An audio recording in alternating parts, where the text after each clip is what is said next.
Can you please state your name and your position for the record, please? Sure, my name is Hannah Jacobson, and I'm the Director of Marketing and Strategy here at the Capitol Hill Arts Workshop. Okay, so what do you all do here at the Capitol Hill Arts Workshop? So here at CHAW, we can just use our acronym. It's Right. a little easier. We do so many things here.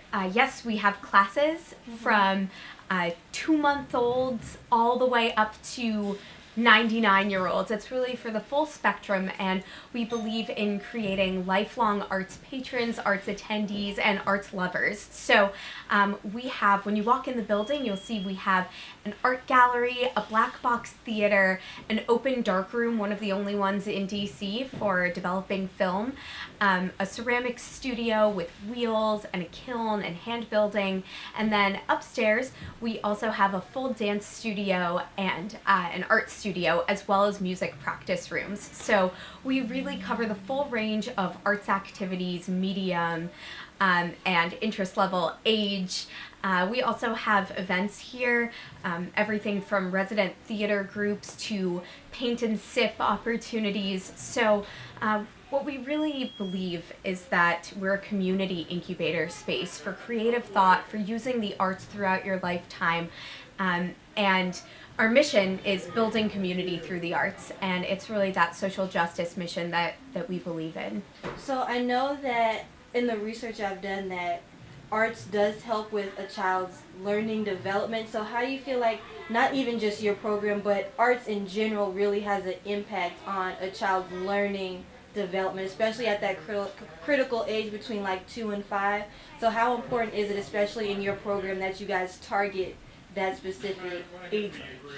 So it's incredibly important. We know that the arts are unbelievably useful for everything from empathy to creativity to innovation to the ability to think critically. And these are the kinds of traits that business leaders, that legislative leaders, that community leaders need in the 21st century workforce.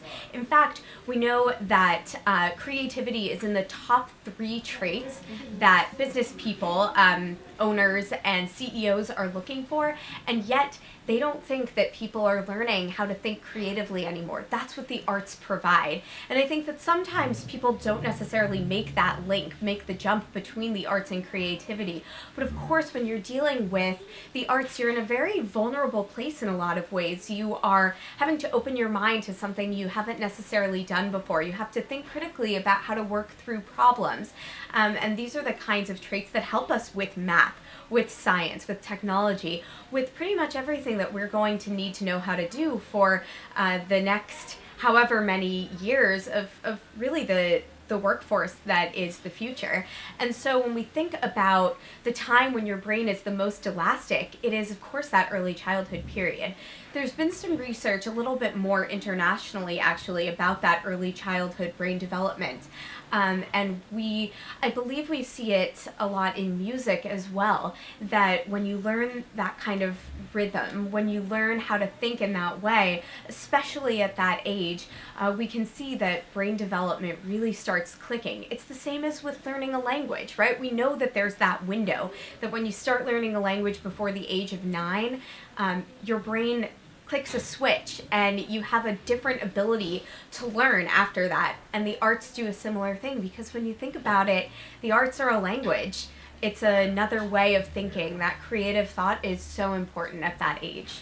Right. So what about kids who are poor in the inner city areas, and a lot of their programs are cut? So how important is it for programs like this to kind of keep getting more funding? And so even though they're not being able to be taught in the school, how do you all kind of bring those kids who don't have those type of, resources at like DCPS or even other private schools in the DC, Maryland area, and kind of bring them here? How do you guys kind of outreach to them?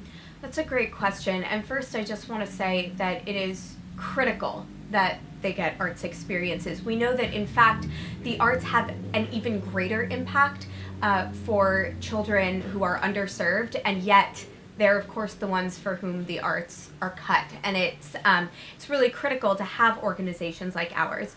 One thing that is key to our mission and our vision is that we never ever turn a child away for inability to pay. So we have a really robust tuition assistance program. In fact, we gave out over $120,000 in tuition assistance over the past 2 years.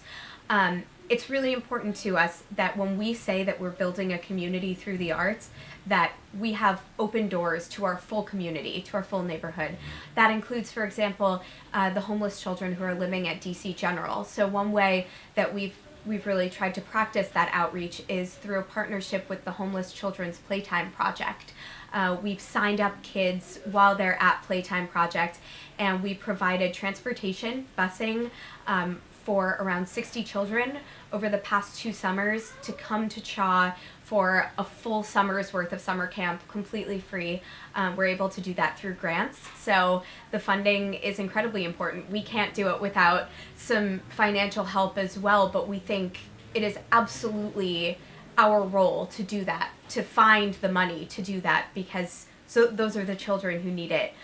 With DCPS, we provide transportation as well. We have 3 buses that you'll probably see driving up over the next couple of minutes, in fact, that drive around to a number of area schools to pick up kids, because we know that they may not have the transportation ability, or their parents or caregivers might work during these hours, and we want to be able to welcome them in, make it as easy as possible, make this as accessible a place as possible.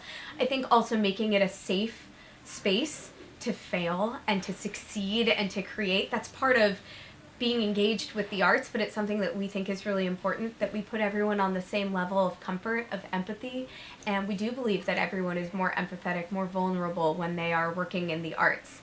So it's really important to us to set up an environment where that's possible, where everyone feels comfortable doing that.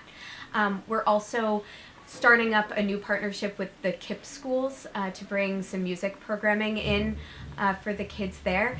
And we're always open to outreach. We're always open to thinking about what are the best ways to open our doors. We try not to come in with a preconceived notion about what people need.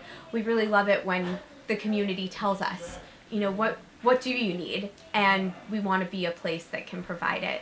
Right. So you basically answered my last question, which was, what do you ultimately hope to gain out of, let's say if the child's got to go to college and they've grown up with this program, so what do you want them to gain out of if it's either 10 years or even 10 months in you guys' art program?